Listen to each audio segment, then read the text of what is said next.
Hello and welcome to the Sweaty Farmer and the news. We are the internet equivalent of stealing your neighborhood magazines, definitely. This is a weekly show where we discuss some of the most important news in the gaming world. I am the learning gamer, the Sweaty. And I am Lucho the farmer. Thanks for coming together this week to talk out some relevant news.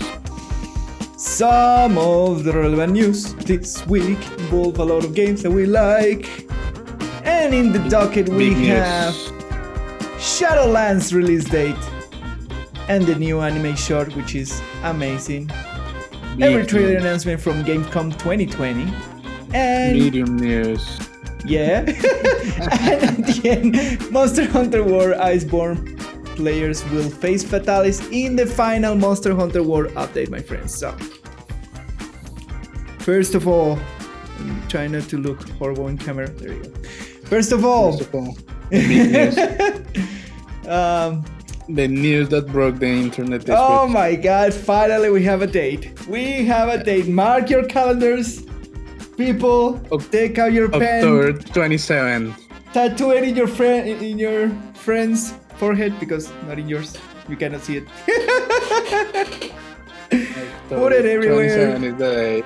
Oh my god. So, Shadowlands is officially launched on October 27, 2020. You have 2 months.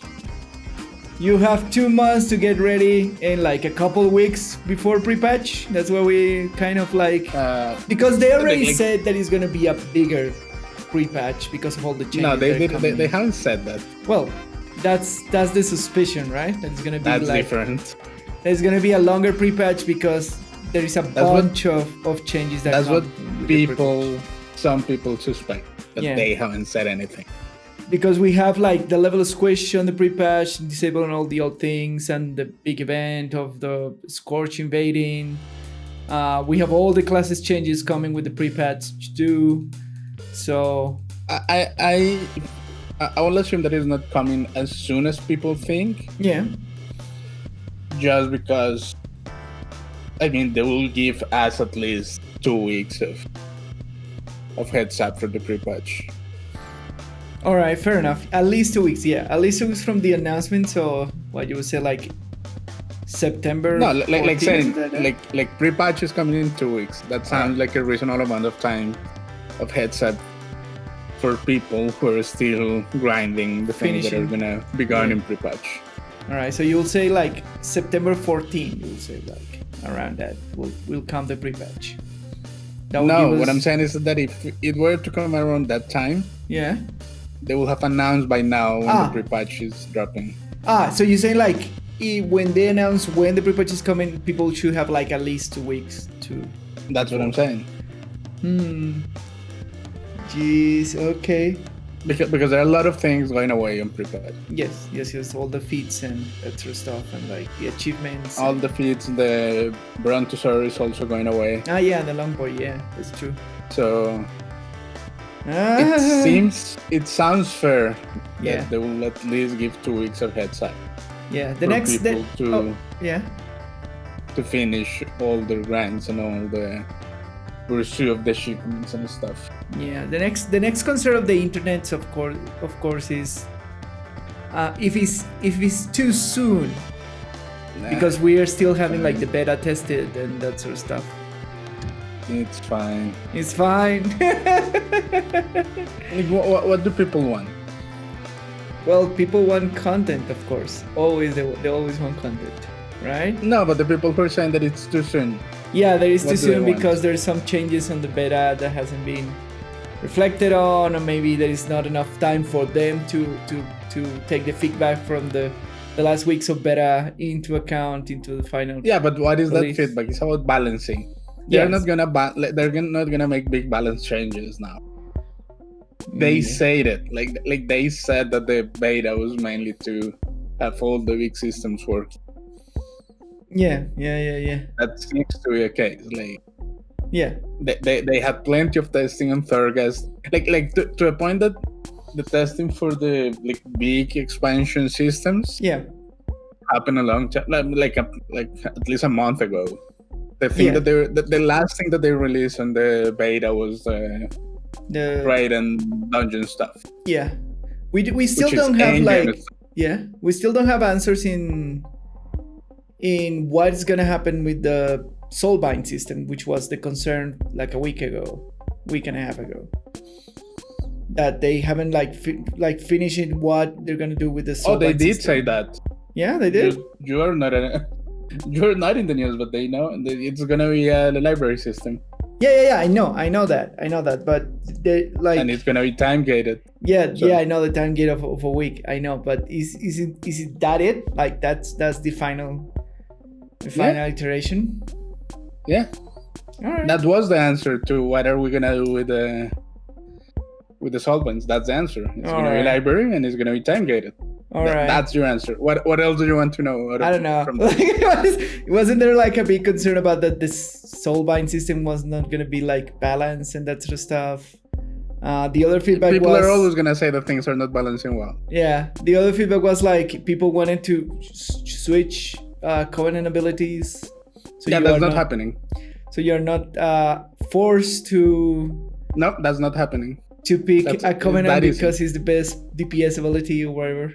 It doesn't matter. It's not happening. It's not happening. Ion said, it all comes from Ion's interview, especially with the ones that he did with Rich, where he said no. Covenant, we're thinking it as something as a more permanent choice. Yes, correct. I know. Either you like it or not. What that means is, are you gonna be able to change it? No. You can disagree and you can cry all you want. Yes. But basically what Ion says is not. They were designed to be permanent.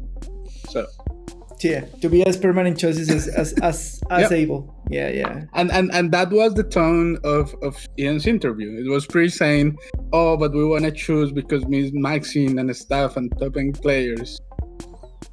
And basically Ian's answer was, yeah, but it was designed to be a permanent choice. Yeah, that is true. So it's gonna be a permanent choice. So none of that matter.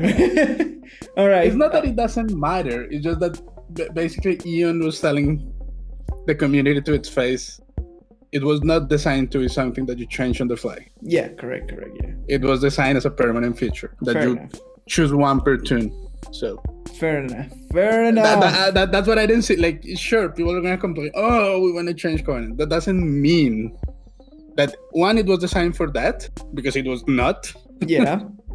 And that they are gonna go against their initial design. All right. Because what that probably means is that a lot of the features and the way that you obtain stuff and that you progress to your Covenant, all those things are designed around the fact that it's a permanent choice. Yeah, absolutely. So it's probably you're just changing it. They will have to change the whole thing. It's not just just make it, just let us jump around. Yeah, it's just we can do this and that's it. Yeah. They made a design decision that probably influenced all the systems and tie-ins to a system. Yeah. So I don't like. So you feel fine? It's fine. Everything is fine. It's gonna be fine. I mean, is it completely balanced? Probably not. All right. Are they gonna address those balance changes? Yeah, eventually in the next patch. But that, I mean. All right. And what about as long as the core systems and gameplays of the expansion are fun? Yeah. It's gonna be fine. Okay. Are they gonna be some classes that they may not feel as well? Sure.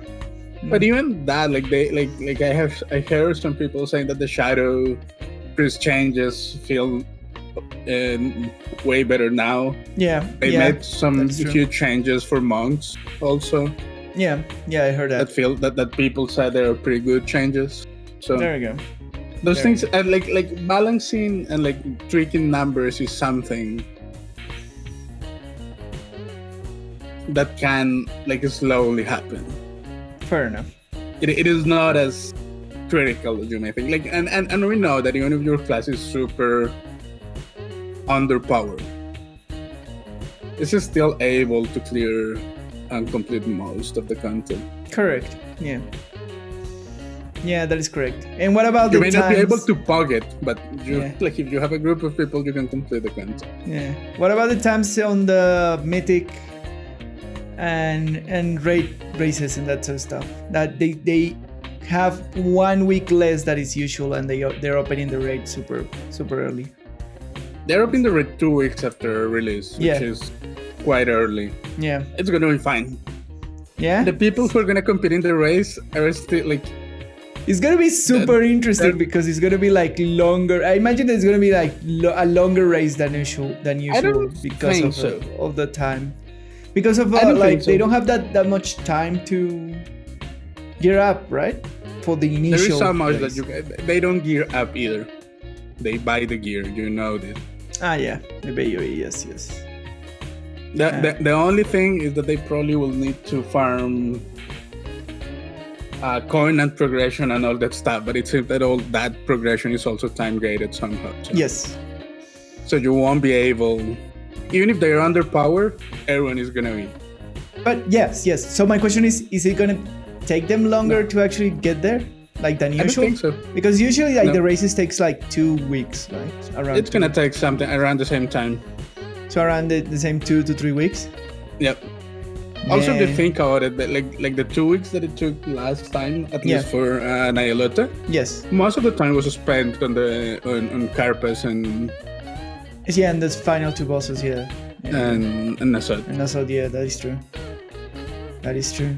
It's gonna be interesting because they're not gonna race against time, but race against like holidays, I imagine, because they don't want to get too close to December. It doesn't matter. If they have to, they will. That's what it takes to be in a race team. All right, fair enough. What do you think, that they're not preparing their schedules from now? Yeah. As soon as the date, they are already. As soon as they know when the raid was gonna be released. Yeah, they start. They are already preparing their schedules. Yeah, that is true. They are already telling people, okay, you have to, as soon as Shadowlands drops, as soon as the Prepares drops or Shadowlands drops, you need to start. Like they know what they need to do and they are doing all the preparations and stuff from now. So now that Method is gone and no longer, which teams are we left in the race? Big teams? Yeah. Limit, yeah. Is for sure gonna be there. I don't know if the people from Method are gonna be able to put a right team together. Yeah, there was like. They probably will. I don't know if it's gonna be super competitive. Yeah. There were like. There is always a couple of Chinese or Asian guilds. Yeah.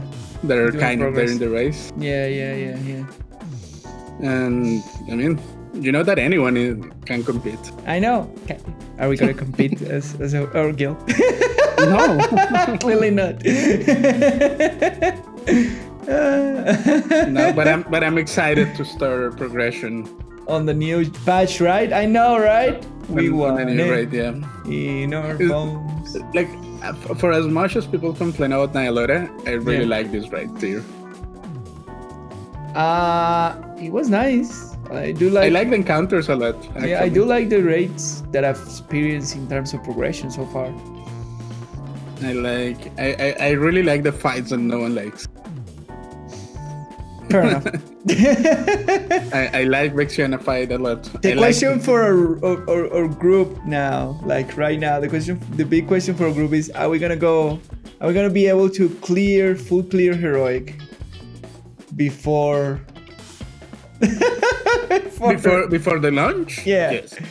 Yeah, we're so close, right? We're just Il'Ganot close to it. We are missing Il'Ganot. We down Il'Ganot to like a 4%. Yeah. We're just missing. We can do it. We are all super overpowered, or most of us are really overpowered for that. Yeah, and the only reason why we haven't killed Il'Ganot is because we have a very heavy melee comp, and that does not favor us in that fight. It's a mix of that, and as soon as I got the skip for heroic, we decided to go to farm pass in the sun that too, to get people gear instead of trying to do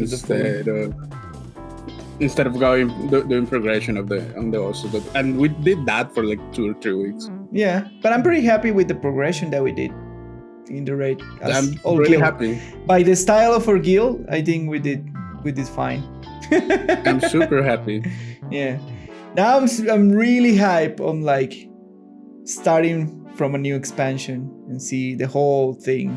I'm really excited to start a new expansion. Yeah, that's gonna be fun. Yeah, especially because our guild the people in our guild is really cool, so that's gonna be a cool experience. To do that with the group that we have made in this practically the last patch of BFA. I think we joined when did we join the guild? We joined the guild when I was finishing my warrior leveling. When I just finished my warrior leveling. Yeah, but I wonder when was and that was like 3 weeks before 8.3. Oh, really? Yeah. So that it's been a while now. Yeah, it was like a week or 2 weeks before 8.3. I remember, like 2-3 weeks before 8.3. 8.3 release in January. Yeah. Well, it's been a good couple of months. Yeah, we love our guild. I love our guild. Yeah, we were there for 8.3. We were with them with 8.3. So yeah, that is true. Yeah, and we start normal progression with them.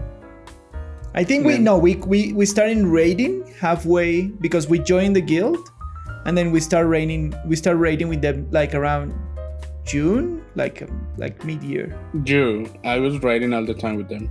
Yeah, I have the feeling that I started raiding a little bit later than you. That is probable. Yeah. Because I raided in the previous tier with them. You raiding on Eternal Balance with them? Yep. Fair enough. Yeah, I started raiding with them with Nyalota. In the nice. when we were in the middle of normal progression. I think we were doing that like sounds about right. Yeah. They were doing like the first.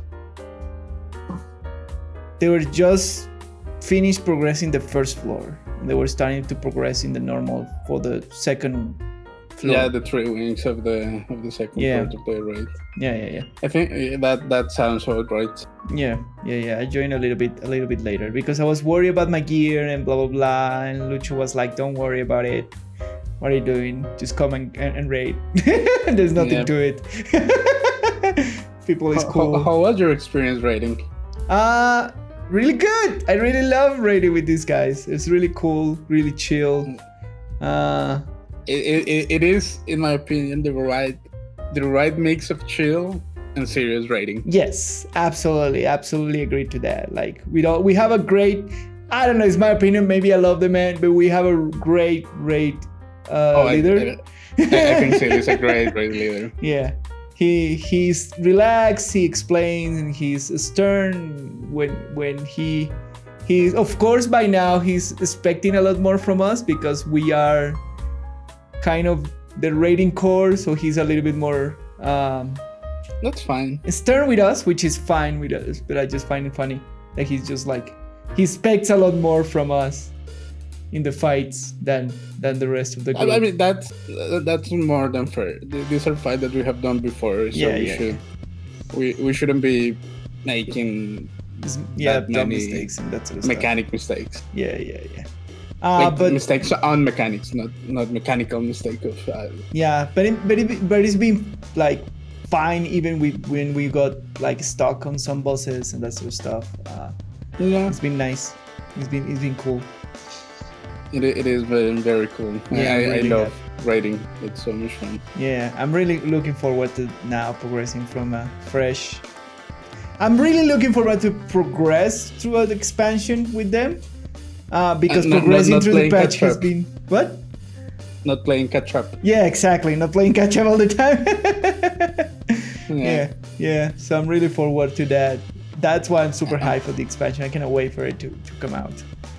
I'm also really looking forward for playing a new expansion with our guilds. Yeah. So moving on because we spent like 20 minutes talking about this. All right. So a lot of things happen in Gamescom. So we're gonna go kind of quickly. It's just a wild thing. Through it. Yeah. Of course. For us, it's just like great, amazing. That's all that matters. Yeah. So we have small peek into Dragon Age 4 from BioWare. Like, it was just like, oh, technical stuff, we're actually developing, we're blah, blah, blah, nothing concrete, which everyone was like, nah. Yeah, BioWare is doing something, but like the reputation of the studio is so down that everybody was like, yeah, we don't care. Just I don't think it's that we don't care. I think it's like, yeah, just drop it and we'll see. Yeah, exactly that sensation from the internet. It was like, yeah, okay, sure. Demonstrate that you can actually make a good game. They need to have a win. Yeah. they need a win. And the community is just like, just drop it and then we'll talk afterwards. Yeah, exactly. Yeah, it felt like the internet was actually angry at BioWare, and he was just expecting like, yeah. They kind of deserve it, but... Yeah. We have Doom Eternal DLC coming in, which looks nice. The game is good. We have the pop sensation in games, Fall Guys, coming in with a season 2. What? I haven't played it. I've seen a lot of people play it, and it looks fun, but I got the sensation that it's the same thing about why Mario Party was really popular back in the day, but in a bigger scale. Right? Yeah, in a bigger scale, because we are not in the internet days and everything is online. But we are in the internet/pandemia days. Yeah, exactly. So that I feel that is the like is the it is what I call a success from the zeitgeist right now. Fall Guys. That's what I feel. I mean, right? Like any type of success in life, you need a little bit of luck. Yeah, exactly. No one gets there. Getting the perfect release window, it is part of having luck. So. Yeah. More Star Wars Squadrons footage. Looks nice. Looks amazing. That game, they're doing an amazing job. Stuff from like indie companies. The new trailer for the next expansion from Call of Duty Black Ops, and there was like a controversy about this with Activision because of the Chinese government. I don't want to get political, but there was a controversy about it. They dropped a trailer with some footage in history that the Chinese didn't like, and then Activision took it down and just erased that and like corrected it. Anyways. I mean, like it or not, the Chinese market has a lot of influence in the video game industry because they are just a huge market. Correct. Yeah. That's the reality. That's the reality. It is what it is, man. Yeah. We have to live with it. We have the announcement of the Age of Empires 3 Definite Edition. So that's the last of the Age of Empires Super Remasters, which apparently they're fantastic. Like Microsoft is doing a great job remastering that franchise. So they're coming with the last one. It's fine. It is an amazing franchise. Yeah. I love all the games in the franchise. Yes, they're amazing. We have a bunch of more like story teasers for games. We have Surgeon Simulator 2 finally coming out, which everybody was expecting. We have the amazing animated short from World of Warcraft. The actually amazing animated short from World of Warcraft. Go and check it out. It's so good. Yeah. We have the more like showcase of the Beyond Light 2 Frozen abilities, which are they're gonna give us the details about the abilities of classes in this next month through the next month to kind of build up the hype for Beyond Light because of the delayed release date. I guess I cannot get hyped for Destiny stuff anymore.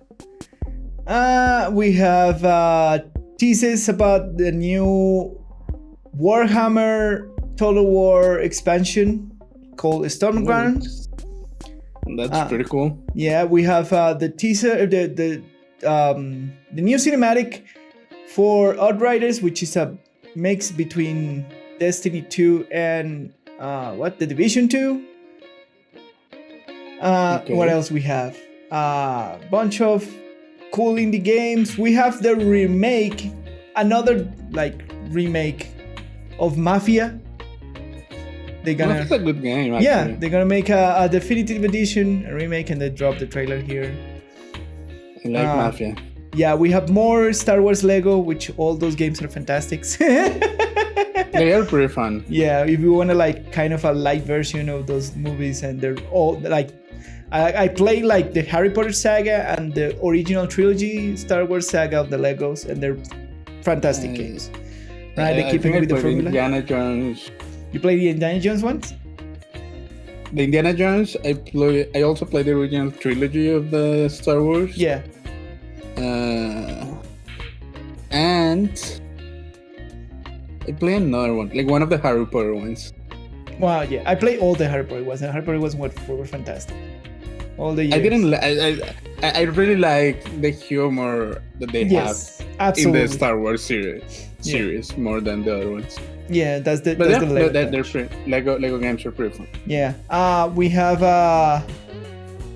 this game which I was like, oh, this looks super interesting, which is called Chorus, and it looks like a very action-packed MMO, but it's just a teaser, so we don't know what it is exactly. It has an interesting aesthetic of like space horror kind of thing. Yes, exactly. And I was like, wow.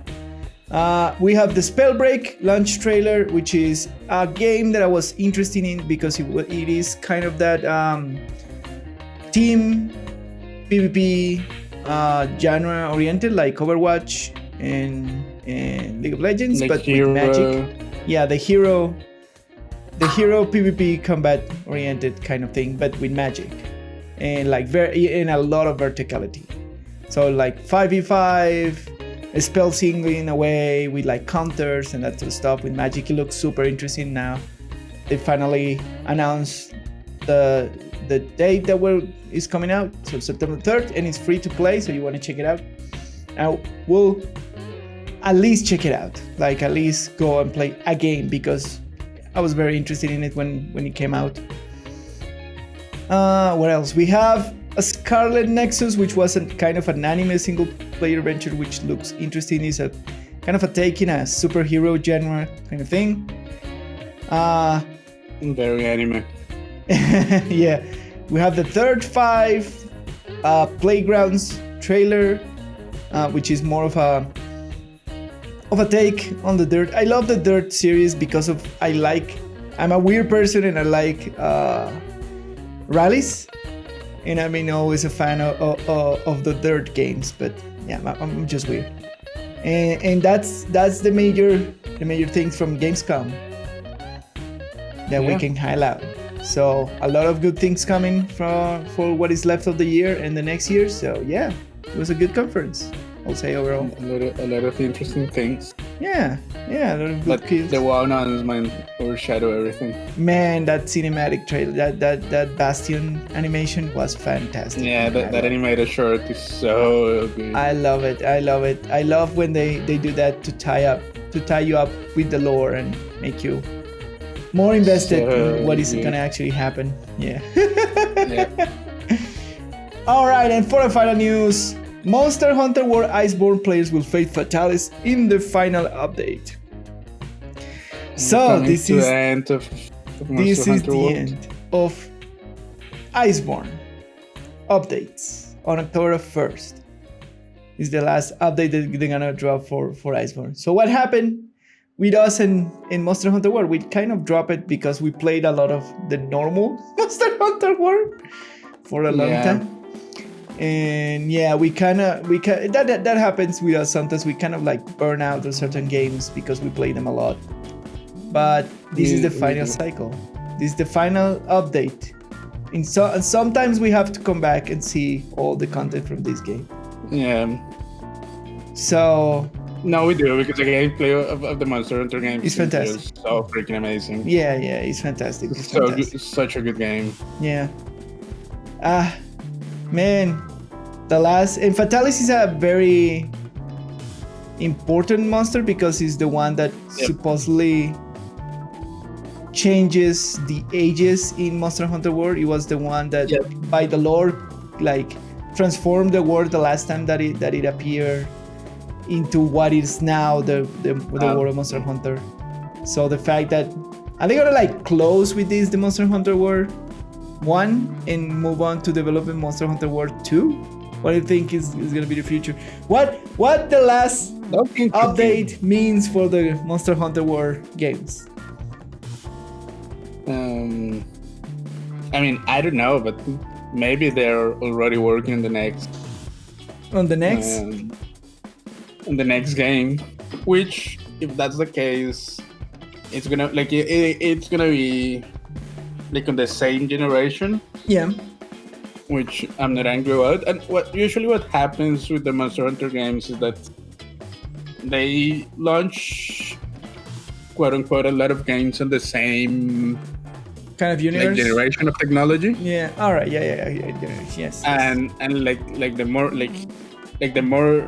the latest game on that same generation or on that same technology. Yeah. Reuses a lot of the stuff from the previous game. Yes. So if they were to drop a Monster Hunter World 2 or next game or whatever they're gonna call it, my guess will be that they use the same engine that they're using now. Yeah. And that they will they will reuse a lot of the rigs that they have used for this game. So we'll see probably a lot of returning monsters, a lot of new monsters using the rigs that they have now. So it will feel a little bit bigger and more expansive than this game. Fair enough. So my question here is, will they make? I don't think they will make another expansion for Monster Hunter World. Monster Hunter World now is like what, 5 years old, 4 years old? Yeah, they don't seem to do that many expansions for their main Monster Hunter games. Of course, Monster Hunter World is quite unique, right? It was his first take on the Monster Hunter World franchise on the Western market. Not only that, but it was a huge upgrade for the engine. For the actual franchise and for the actual technology that they use on the past games. So by now, Monster Hunter World is kind of 5 years old, I think. I think so, yeah. Yeah, it's kind of 5 years old game, so I don't think they're gonna do more updates for it. Of course, they're gonna keep it alive and working with the rotation for like a year at least, right? I will say. Maybe more. Yeah, maybe more, a year or maybe more, because the game is actually packed with content. Like they're gonna keep supporting the game. Yeah, if you pick up Monster Hunter World and the expansion right now, you have a lot of content. A lot of amazing content. Yeah, a lot of good content. So the world, the even if it's 5-year-old game, the game is still amazing. Like beyond that, and all the updates they have done to the game, all the content extra, they keep their events in rotation. So if you keep up with the game, you will eventually see everything, all the events, and participate in all the majority of the things. So all the things will come back eventually. Yeah. So it's an amazing world. I think we dropped it once because we burned out on the Monster Hunter World when Iceborne was coming out. We were like, I think we were not ready to come back to the game, even the game is still fantastic. And second, we have a lot less. We are playing a lot more different games right now than we were playing when we play. That is fair enough. Yeah, we will come back at some point when we have like a window when things are quiet. I will finish the game. Yeah. And it is an amazing game. So last update, the game will be officially closed. I think they will move to Monster Hunter World generation, Monster Hunter World 2 or something else new. Yeah, we have to see world generations or that kind of stuff, or like spin-offs. So. Yeah, my question is like I like compendium games, so I don't think they're ready for like a generations or something like that. Yeah. I would like to see what state the world of the Monster Hunter World finishes after this update, because Fatalis is like a very important like chapter closing monster in the lore usually. So if he's definitely gonna like close this iteration of the Monster Hunter World with this, and then move to like a new kind of thing. But we will hope for this team to keep doing more Monster Hunter World games, because they are so far they've done an amazing job. They will. World was such a successful game. Yes. They definitely will. Yeah, and everywhere. So. Yeah, and that war allows them to put like a foothold on the Western market. And they did amazing with everything that they've done with Monster Hunter World. So it's a shame to see the cycle comes to a close, but I think it's time for working in new things. They are probably if they have a new entry in the main franchise. Yeah. They're already working on it. Yeah, probably. And I hope nothing else but it's gonna be as good or better than Monster Hunter World for the next franchise. They've learned so much of coming into the Western market and they apply the majority of the lessons of Monster Hunter World. We have to go back and revisit this game in detail in the future. For all the like actual things that they implement that the community was asking, etc. So they did an amazing job in taking suggestions and bringing them to a game without just being overrun by the crying voices in the community. Yeah, correct. You're correct. And man, it's an amazing game. There's nothing to it. If you don't like it, you're wrong. Yeah. And that's it for this week's news. That's all for this week's news with the Sweaty and the Farmer. Yeah. My name is Lucho, and you can find me on Twitter at LuzGPolanco. And I am the London Gamer. You can find me on Twitter at the London Gamer, and on Twitch on twitch.tv/LondonGamerTV, where I stream Mondays to Fridays. Don't forget to share, like, subscribe, leave a like, leave us a comment, share it in your social medias. If you have Facebook, if you have WhatsApp, if you have LinkedIn or whatever, you can post a video and share and say to everybody, hey, these dudes are super cool and they put news that I actually like and care about and stuff. And thanks for all the love and all the support. To the Sweaty, the Farmer, and the news. See you next time. Bye.